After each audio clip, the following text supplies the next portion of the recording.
Hoy en nuestro programa 10 Pasos del podcast de Elías de Rayuela y dentro de la serie de programas que estamos realizando para trabajar el tema de las emociones y para trabajar el tema de las redes sociales, los usos de Internet, contamos de nuevo con la colaboración de Manuela García, psicóloga que está colaborando dentro del programa PROA Plus con nuestro Instituto Rayuela, y también de Paco Romero, orientador este curso en nuestro centro y que va a ser quien va a dirigir de alguna manera la entrevista.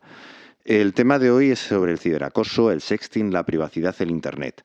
Cuestiones que son muy importantes y muy relevantes, nos preocupan mucho a los docentes, preocupan probablemente mucho también a las familias y quizás no preocupan demasiado a los alumnos o a todos los alumnos y alumnas como debería preocuparles, puesto que al fin y al cabo se trata de un mundo virtual que tiene muchas ventajas, muchas cosas positivas, pero que también tiene muchos peligros y que quizás con la edad que tienen muchos de los alumnos que todavía están en la adolescencia, en los institutos, no están preparados ni psicológicamente ni por formación para afrontar ciertos problemas que les pueden surgir al utilizar estas redes sociales. Esperamos, como siempre, que el programa sea de vuestro interés y dejo ya con nuestros compañeros para que puedan realizar la entrevista.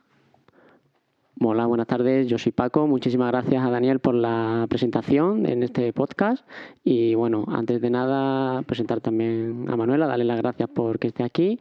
Y bueno, como ha dicho Daniel, este podcast vamos a hablar sobre el ciberacoso.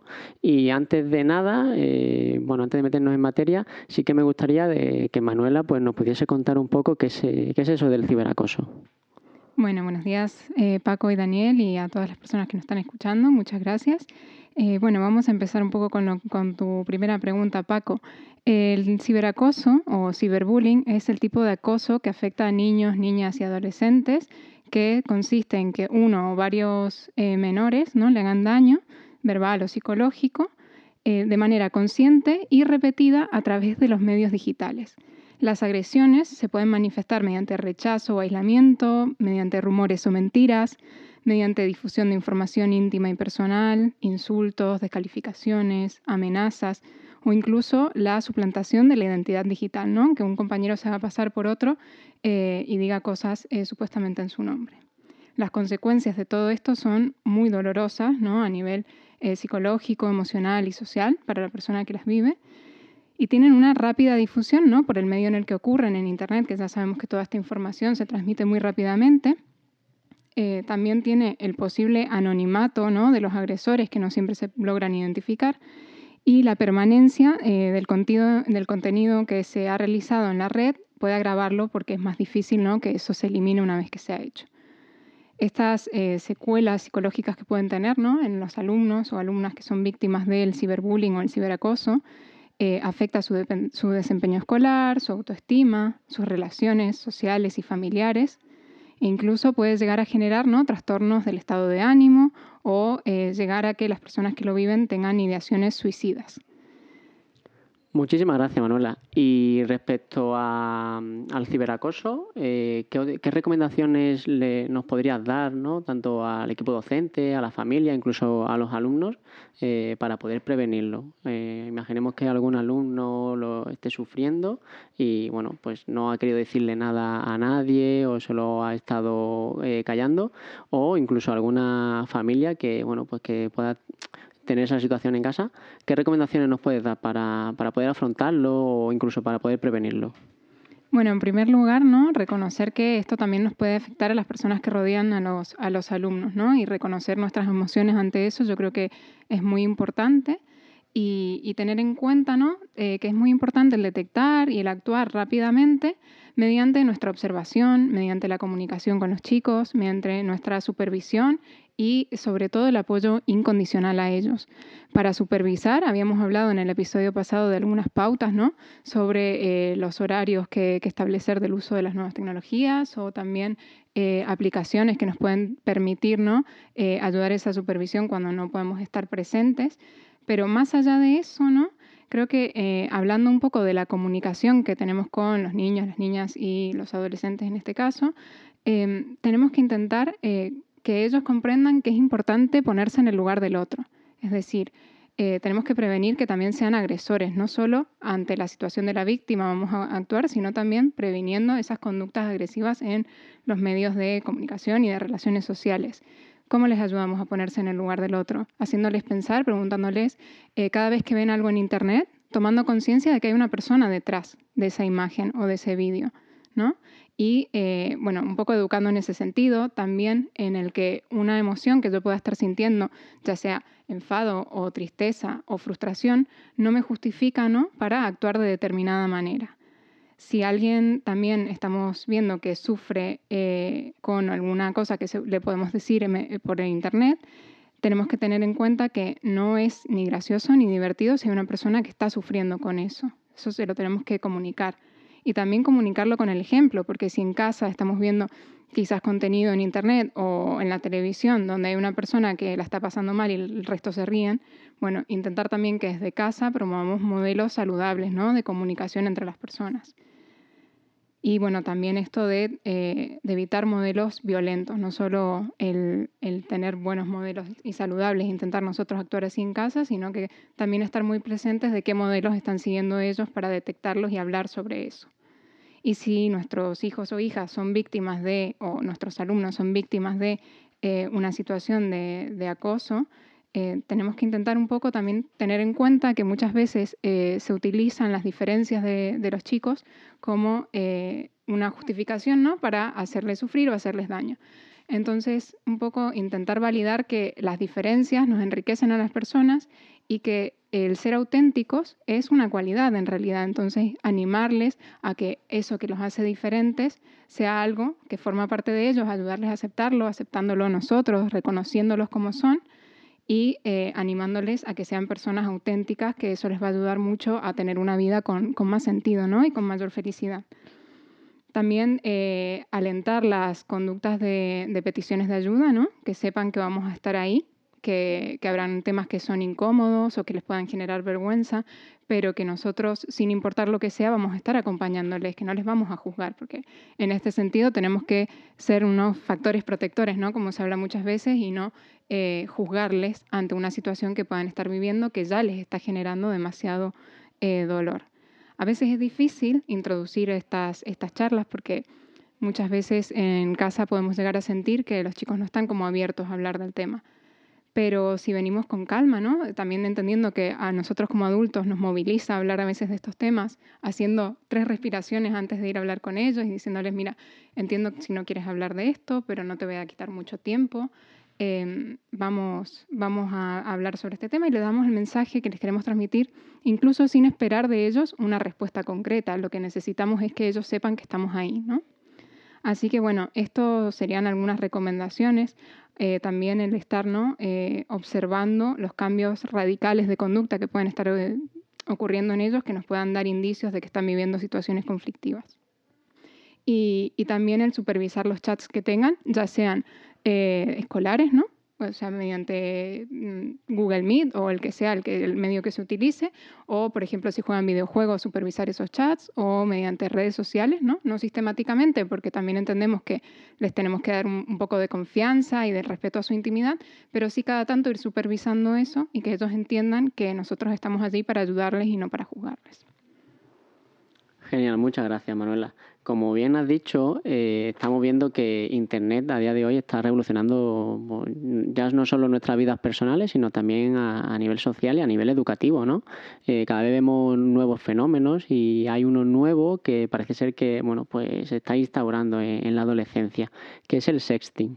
Cuéntanos un poco qué es el sexting, para que nos pueda ayudar a situarlo y poder identificarlo, ¿no?, en el caso en el que tuviésemos alguna situación en casa o en el instituto.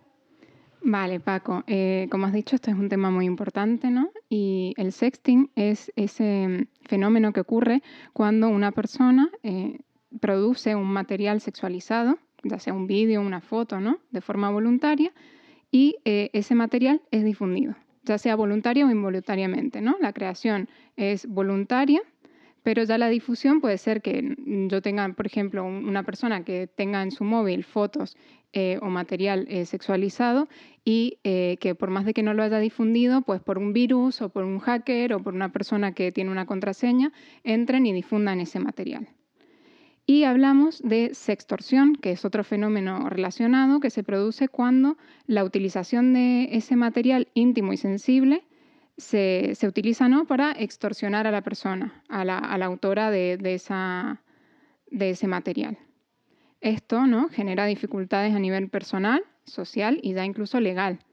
Y esto lo debemos tener en cuenta y presente, porque también hay plataformas, ¿no?, donde se permite difundir contenidos sexualizados que supuestamente son para adultos, pero a veces se ocupan, ¿no?, por medio de menores o por medio de personas mayores que ocupan el contenido de menores, ¿no?, o por medio de menores que incluso ocupan el contenido de otros menores, ¿no? Se suplanta la identidad, se usa y se obtienen beneficios económicos por eso. Entonces, si detectamos en algún momento que ha habido un contacto con alguna de estas plataformas, debemos abordar el tema muy rápidamente y explicar los riesgos que eso conlleva. Genial, muchísimas gracias. Vemos de nuevo cómo la privacidad forma parte de esta naturaleza que debemos proteger, ¿no? Y para ello está la normativa que está saliendo pues en los meses anteriores, ¿no? Ha salido nueva normativa de protección de datos, de protección integral hacia los menores y los adolescentes. Y respecto al sexting, teniendo en cuenta todo esto, ¿qué recomendaciones, al igual que con el ciberacoso, qué recomendaciones nos podrías dar para poder prevenir esta situación? Bueno, Paco, la verdad es que sí, ya vamos a hablar más adelante también, ¿no?, sobre la privacidad en Internet más a fondo, pero para hablar de estos temas, o sea, para prevenirlos, ¿no?, prevenir el sexting y estas conductas que se pueden dar muy tempranamente, de nuevo yo insisto en el tema de la comunicación, ¿no?, que también tenemos que entender y validar que los chicos tengan inquietudes o que tengan curiosidad, ¿no?, en cuanto a la afectividad y la sexualidad. Entonces, desde ahí tenemos que intentar no juzgarles, no generarles un poco ese rechazo a hablar con nosotros, entendiendo que, bueno, que estas curiosidades forman parte de todas las personas en nuestro proceso de desarrollo, pero sí intentar transmitirles la información, ¿no?, de que hay conductas que para una determinada edad, ¿no?, no son convenientes. ¿Por qué? Porque les ponen en riesgo del respeto, del manejo que se hace de su intimidad, de las cosas que les importan, ¿no? Y también intentando influir positivamente en el desarrollo de ellos, ¿no?, contrarrestando las malas influencias de los contenidos a los que ellos puedan acceder. Si nosotros hemos establecido unas pautas de horarios, unas pautas de supervisión, unas aplicaciones que usar para restringir ciertos contenidos, bueno, todo esto va a ser mucho más fácil, porque vamos a saber más o menos qué tipo de uso hacen de la red y ante una situación, porque hay veces que también sabemos que nos pueden aparecer cosas en Internet sin que siquiera las busquemos. Bueno, acompañar en esos momentos, explicarles la información que ellos necesiten saber, ¿no? Y importante, ¿no?, hablar de esa afectividad, de cómo las personas que te quieren realmente te pueden cuidar y cómo te debes cuidar tú a ti mismo, y hablar de eso para que ellos mismos vayan teniendo una noción de qué es lo que está bien para ellos, para su salud en general, mental y física, y lo que puede ir un poco en contra de eso, pero un poco hablar también sin miedo de estos temas. Genial, muchísimas gracias, Manuela. Y respecto a toda esta parte que nos has estado contando, hemos visto, ¿no?, el ciberacoso, estamos viendo el sexting. Cuando nos llegan esas cookies, ¿no?, a esta parte de la navegación de nuestros móviles, en nuestros ordenadores, ¿qué considerarías tú para que nosotros como equipo docente, para las familias, cuál es el contenido inadecuado que tenemos que estar nosotros alerta para poder detectarlo en estos terminales de nuestros hijos y de nuestros alumnos? Vale, en primer lugar, Paco, tenemos que tener en cuenta, ¿no?, que el contenido inadecuado va a ser un poco en base a la edad de la persona y la situación en la que se encuentre. Entonces ahí tenemos que confiar un poco en nuestro criterio, ¿no?, y un poco en ese sentido común de lo que creemos que les puede beneficiar o no beneficiar, ¿no?, como contenido. Pero luego también, por suerte, contamos, ¿no?, con clasificaciones oficiales que pueden aparecer tanto en juegos como en películas habituales que los chicos pueden utilizar, ¿no? Cuando vemos una película apto para mayores de 13 años, o en los juegos también pone más de 6 años, más de 12 años. Entonces, tenemos que tener en cuenta esas clasificaciones porque están hechas en base a la influencia que pueden tener en los usuarios el material, dependiendo, ¿no?, de la edad que tengan. También tenemos que tener en cuenta el grado de madurez personal, porque no todo es en base a la edad, esto ya lo sabemos muy bien, y la posible influencia de cada uno de esos factores. Es decir, si hay un contenido que muestra violencia, si hay un contenido, ¿no?, que muestra apología a las drogas, ¿no?, todas estas cosas, bueno, ya sabemos de por sí que son contenidos inadecuados. También el hecho de que si aparecen, ¿no?, en determinada situación ante ellos, bueno, tener en cuenta que por su desarrollo, ¿no?, en el que están todavía, no tienen una capacidad crítica ante algunos de esos contenidos que les puede aparecer. Entonces es muy importante nuestro rol, de nuevo, desde la comunicación. Y esto hay que hacer especial hincapié porque si tenemos temas tabú de los que no hablamos, pues los chicos igual van a seguir hablando de eso con sus compañeros, con sus redes. Entonces es mejor que venga desde nosotros, ¿no?, desde los adultos que les acompañamos, explicándoles lo que ellos puedan llegar a no entender y explicando por qué razones ese contenido no es adecuado para el momento en el que están en su vida.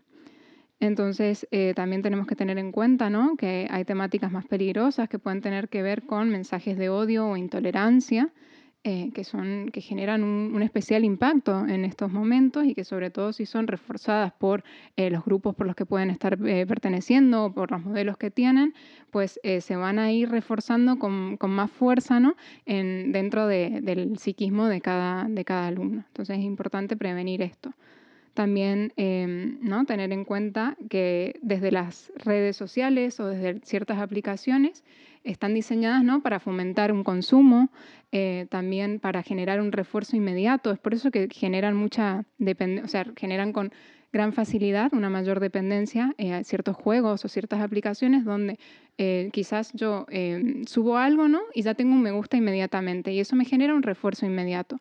Y quizás hago cierta misión en un juego y eso me genera una ganancia, ¿no?, de una cajita de dinero que tengo en el juego y entonces eso ya es un refuerzo inmediato. Si eso se va haciendo un hábito, pues entonces nuestro cerebro se vuelve, y sobre todo en estas edades, se vuelve más sensible a querer tener estos refuerzos inmediatos y eso conlleva a grandes consecuencias luego en el psiquismo de los alumnos, en sus cerebros, ¿no?, que van a estar como más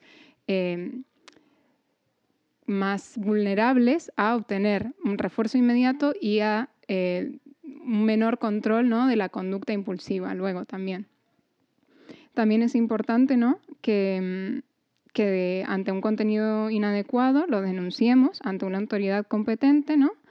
Y también el hecho de cuidar la privacidad, que es un poco sobre lo que vamos a hablar a continuación. Vale, genial. Sí que es cierto que me gusta que hayas sacado a relucir esta parte de las redes sociales, ¿no? Porque yo creo que a día de hoy en los institutos, aparte de todas las dificultades que podemos llegar a tener, ¿no?, bueno, pues entre conflictos entre compañeros, entre grupos de amigos, sí que todo se ve agravado por esta particularidad de las redes sociales, ¿no?, que nos están manejando y entra dentro de este ciberacoso, de este sexting, de esta privacidad. ¿Qué recomendaciones nos podrías dar para poder proteger la intimidad de los adolescentes en las redes sociales? Porque sí que es cierto que hay unos términos para aceptar en cada una de las redes sociales y yo podría asegurar, ¿no?, que un porcentaje muy pequeño hemos sido capaces de poder leer esos términos y condiciones, ¿no? ¿Qué recomendaciones nos podrías dar? Efectivamente, Paco, como mencionas, esto hay que tenerlo muy en cuenta y también un poco introducir el concepto de la imagen o huella digital en Internet. Es decir, que toda la actividad que realizamos en Internet, la información que compartimos y los materiales que producimos generan una huella digital que puede ser indeleble, permanente y pública, ¿vale? Sí que es verdad que contamos con leyes de protección de datos y todo esto, pero una vez que algo se sube a Internet, es muy difícil quitarlo. De hecho, hay personas que tienen servicios para quitar esta información y consisten en que sistemáticamente, día tras día, estén subiendo las nuevas repercusiones, estén borrando, las nuevas repercusiones de este material que ha sido subido.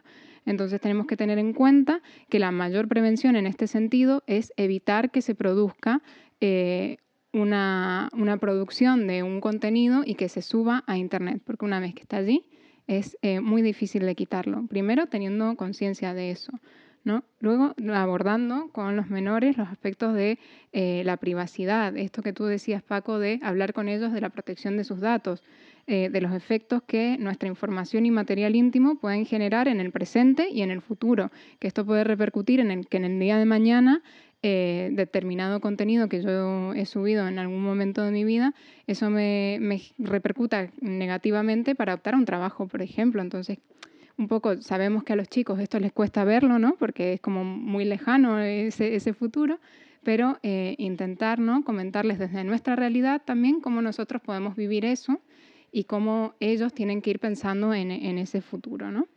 También tener en cuenta, por ejemplo, cuando esto sucede en el caso de que ha fallecido una persona, ¿no?